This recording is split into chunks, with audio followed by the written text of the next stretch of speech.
Hey, what's up guys, welcome back to the TheFonoGuy. So finally Honor released their two new smartphone, the Honor Play 4 Pro and Honor Play 4, the non-pro version. Two smartphone is here. In this video we're talking about these two smartphone. Make sure to like this video and subscribe my channel for latest tech videos. So Honor unveiled the Play 4 Dual today.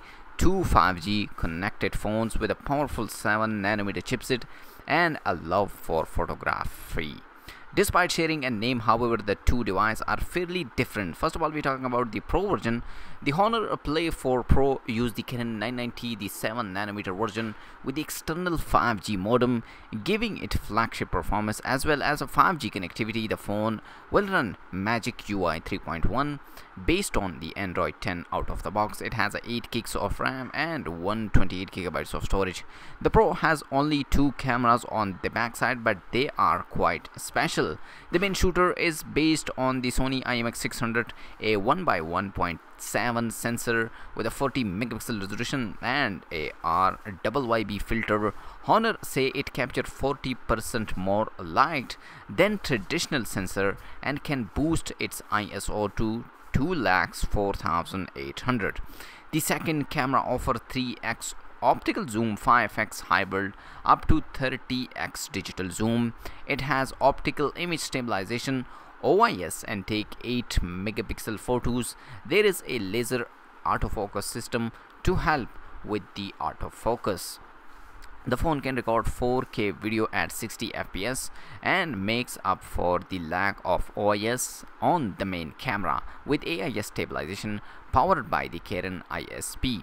The 6.57-inch LCD has 1080p plus resolution and a dual punch hole housing the 32 megapixel main selfie camera and 8 megapixel ultra wide camera. Both have fixed focus lenses. The 4200 mAh battery support a speedy 40-watt fast charging.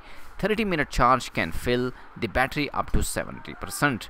The Honor Play 4 Pro is currently available for pre-order in a blue and black two colors. Its price is Chinese yuan 2,900 equal $410, making it one of the most affordable Canon 990 phone to date. The Honor V30 launched at Chinese yuan $3,300. Though to be fair with that, one uses the slightly faster Canon 990 5G chip.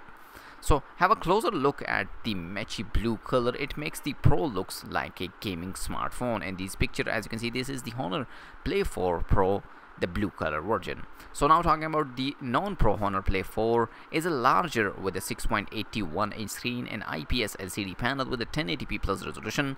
The fingerprint reader is mounted on the side just like on the Pro. Unlike it, there is only one camera on the front, which has a 16 megapixel sensor. The back has 4 cameras. The main one pack a 64 megapixel sensor, which is just as larger as the one on the Pro 1.1x7, but it's optimized for higher resolution rather than low light performance with a pixel binning. The effective pixel size become 1.6 and the aperture is f1.89, so the phone should still do okay in the dark mode. Next up is an 8 megapixel ultra wide camera, then a 2 megapixel macro camera, and finally 2 megapixel deep sensor camera. The main camera can record 4K video, but it's crop it at 60 fps, so 4K at 60 fps on the Honor Play 4. The Honor Play 4 is powered by the MediaTek Dimensity 807nm chipset with a 4 Cortex A76 cores and 4 A55 plus a male G57 MC4 GPU, similar hardware to the Canon Throck, targeting mid-range performance. It does have an integrated 5G modem. However, the chip is covered by a massive 991mm vapor chamber to keep it running cool. The battery capacity is similar 4,300 mAh, but charge dropped down to 22.5 watt. That's still reasonable fast. The phone has 8 gigs of RAM and 128 gigabytes of storage, just like the Pro version, but this model also has a micro SD slot card to 512 gigabytes are supported. Both phones have dual SIM slot. The price of the Honor Play 4 is on pre-order with a blue and black color. choice from. It cost Chinese yuan 2000, equal to $180. Both the Play 4 and Play 4 Pro model will also get an obsolescent white color soon as well. So let me know in the comment section, guys, are you like these two new smartphones from Honor? And make sure to like this video and subscribe my channel for latest tech videos. I'll see you in my next video. Peace out.